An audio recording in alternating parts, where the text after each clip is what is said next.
Welcome to the deep dive. Today, we're really diving headfirst into one specific source, a presentation all about creating a strong capability statement. That's right. And our mission really is to unpack this thing. We want you to walk away knowing what it is, why it's so critical, especially if you're looking at government contracting. It's a key tool. Yeah, think of it. The marketplace is crowded, right? Bro, You need something that, cuts through the noise, makes your case fast. This is about that tool. exactly. And this specific guidance we're looking at, it comes from the APEX Accelerators program. They're basically guides for businesses trying to figure out government procurement, helping you connect. Okay, so let's start right there. Mhm. The source uses a great analogy for what this thing is. What's the core idea? Right. So the source calls it a business resume. Simple as that. Usually one page. It's meant to be a living document, something you update. And it packs in your competencies, your qualifications. A business resume. I like that. Right? Instantly tells you it's serious, not just marketing fluff. Exactly right. And that resume idea, it link straight to its main job. It's a marketing tool, specifically for showing off your products and services to, the government. Federal, state, local, doesn't matter. Okay, but why? Why this specific format, this business resume for this market? Well, it's about how things work in that government space, the people making decisions. They're usually swamped. This document gives them the key info, like fast. Helps them see if you're a match. It's your shot to stand out, make that first impression count. And the source points out it's great for networking, handing it over at events. Plus, sometimes you actually need it just to register with certain agencies. That need for speed and clarity? Yeah, that makes total sense. Yeah. Now, you mentioned Apex Accelerators. Can you give us a bit more on who they are? What kind of support do they offer based on this source? Sure. So APEX Accelerators, you might remember them as PTAC. They get funding support, partly through an agreement with the Department of Defense's Office of Small Business Programs, their main role. Getting businesses like yours engaged in the government supply chain. So they're actively building that connection, not just giving advice. Precisely. They provide education, training, counseling, everything needed to help businesses actually win and perform on government contracts. DoD, other agencies, you name it. Their big goal, their vision, it's about building up a diverse, strong industrial base right here, ready to supply the military and government. That's a pretty significant mission. So Yeah. practically speaking, what does the source say they do to help businesses get there? Oh, the list in the presentation is pretty long. They Mhm. do one-on-one business counseling, specific help with NYC, New York State, and federal contracting stuff, training on just understanding how government contracting works. Okay. They'll review your bids, help with GSA schedules, contracts. They run seminars, workshops. They even do research on procurement trends, Mm. give you access to opportunities through software like BidMatch, Yeah. help with grants like SBIR and STTR, cybersecurity compliance, CMMC, that's a big one for defense, and even tricky things like foreign ownership and control. That really is end-to-end support, isn't it? From just getting started to navigating some really specific complex requirements, like cybersecurity. Did the source mention any related resources too? Yeah, it briefly touched on a few partners. The Small Business Development Center, good for general business help. Right. Goldman Sachs, 10,000 small businesses for education. NY Designs, if you're in tech or design. The Small Business Transportation Resource Center for transport contracts.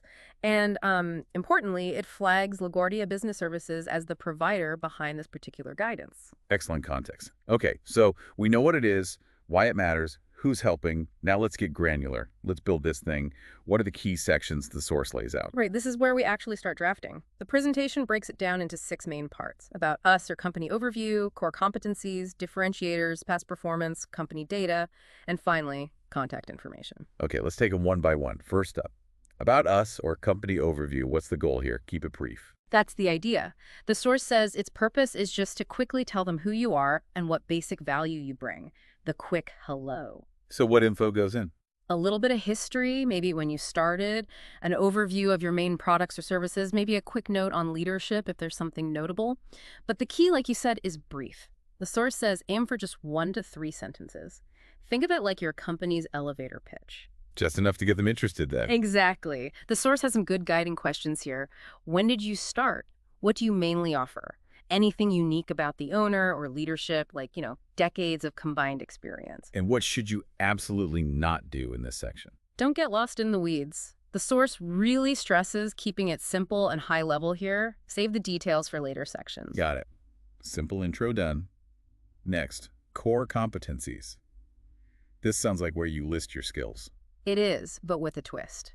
It's about outlining your capabilities, your expertise, your skill sets specifically as they relate to what the agency or prime contractor you're targeting actually needs. Ah, okay, so it's not just dumping everything I can do. Exactly. That's a huge point from the source. Yeah. Focus your strengths on their requirements. How do you present it? Usually bullet points, short phrases like event planning, project management, software development. What questions should I ask myself to figure out the right competencies for a specific target? The source suggests asking, what do we really do best? Which of our services actually apply most directly to this specific agency or prime? What special skills or values does our team bring that they would care about? And the thing to avoid here. Don't try to list every single service under the sun. Be selective. Focus only on what makes sense for that target. Quality over quantity. That's a really important distinction, and it leads right into the next section, differentiators. How is this different from core competencies? This is your why us section. The purpose here is to clearly state why they should tick you over your competitors. So backing up those competencies with unique value. Yes. You're outlining what makes your products or services genuinely unique or better suited for them. How do you stand out? It can be a short statement or maybe bullet points again. The guiding questions here really push you to think strategically. How are you the best fit for their needs? What really sets your services apart? How do you offer a better solution? Is there a team advantage maybe? Does the source warn against any specific phrases here, like things not to say? It does, quite directly, actually. Avoid generic claims or putting down others. Don't say things like, I'm different because, or, unlike my competitors. Just state your unique value clearly and positively. Good tip. Focus on the positive. Oh. Okay, next. Past performance.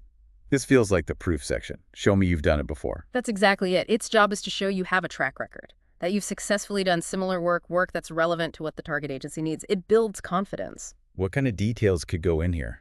You could include, though the source says it's optional, things like major benefits the client got from your work. Maybe even client contact info for references, if you have there. Okay, of course.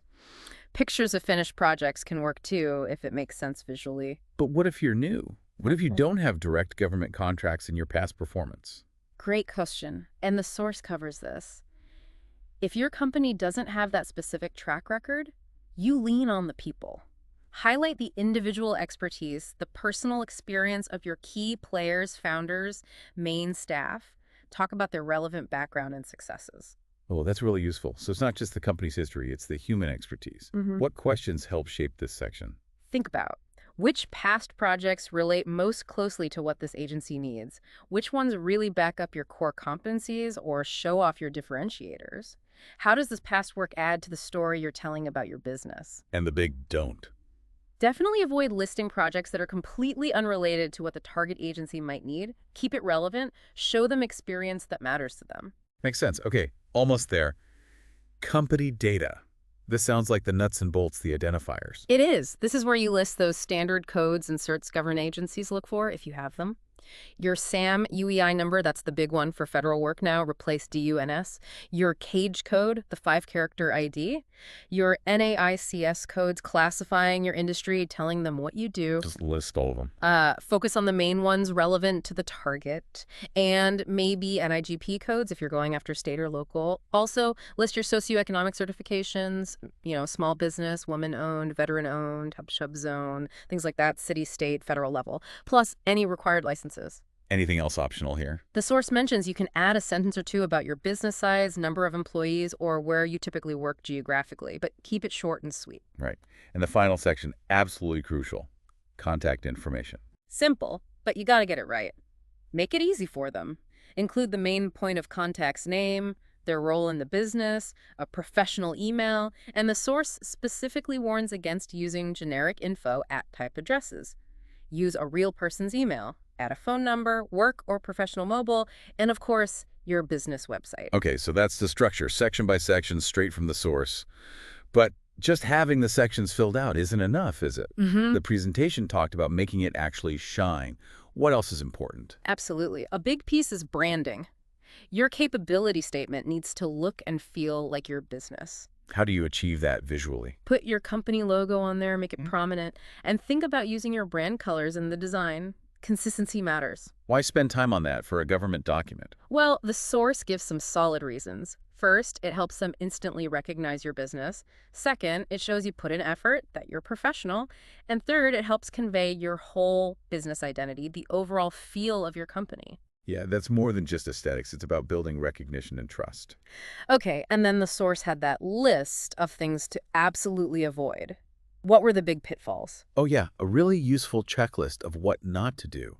Things like grammatical errors, poor formatting that scream unprofessional, being too wordy, remember, one page is ideal, too many graphics or pictures, keep it clean, don't make the file huge, Right. including too many NAICS codes, just the relevant ones, Yeah. using an unprofessional email address, we mentioned that. Definitely don't talk down competitors, avoid statements that add no value, just fluff. Make sure the formatting is organized, easy to follow. Don't list services you don't really focus on or that aren't relevant. And check the basics, like alignment, keep it looking sharp. That list sounds like a checklist for getting ignored, basically. Pretty much. Avoiding those mistakes is key to making that strong first impression stick. Okay, so you've done the hard work, you've got this polished one-page business resume. Now what? How do you use it effectively to actually get work? The source lays out two main strategies, targeting and networking. Targeting means doing your homework first. Research which agencies or prime contractors actually need what you offer. Then, find the right contact people there. And once you have the target and the contact, how do you approach them? Does the source differentiate between, say, federal and state? It does, and it's an important nuance. For federal agencies, the strong advice is reach out to the small business liaison or specialist. They exist specifically to help businesses like yours connect. Contracting officers themselves, they're often just too busy. Okay, that's a good tip. What about state and local, like here in NYC or NYS? For NYC and NYS, the setup can be a bit different. Liaisons aren't always as common. So the source suggests it's generally okay to reach out directly to contracting officers in those cases. But if you can find a liaison, definitely start there. Makes sense. And beyond that, direct outreach. General networking is key. The source emphasizes attending industry days, conferences, matchmaking events, anywhere your target agencies or prime contractors might be, and have that capability statement printed or ready digitally to share when you make those connections. Be prepared. Being ready for the opportunity.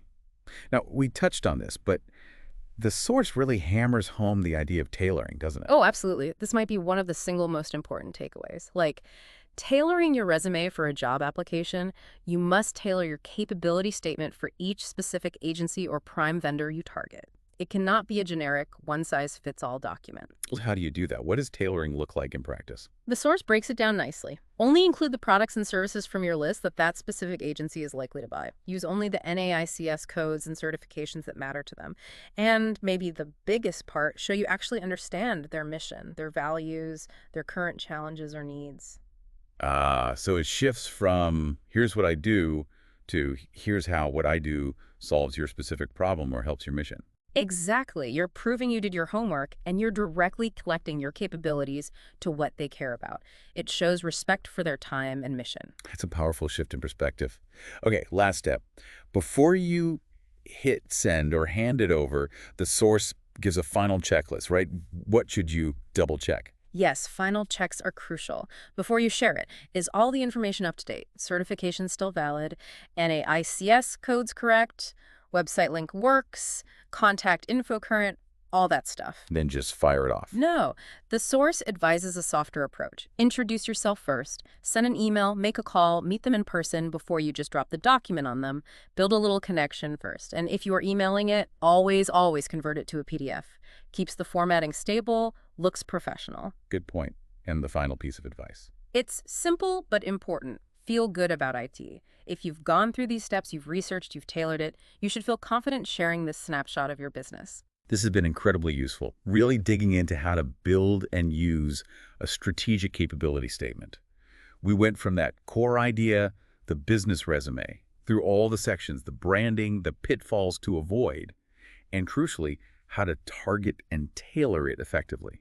Yeah, it's clear that a really well thought out and, like you said, tailored capability statement isn't just paperwork. It's a vital marketing tool if you're serious about government contracting. It forces you to be clear, concise, and relevant. So for you listening, what's the big takeaway? Here's something the source prompts that I think is really powerful. Try putting yourself in the shoes of the agencies or primary vendors. Think about how that changes the whole task. Right. Suddenly, creating this isn't just about listing your skills anymore. It becomes about showing how your skills solve their problems and help them succeed in their mission. It turns it into a dialogue, not just a declaration. That's a great way to frame it. It shifts the focus entirely. And look, if you're ready to get started or want more help with this, the source presentation mentioned lots of resources through LaGuardia Business Services. Definitely. You can find more info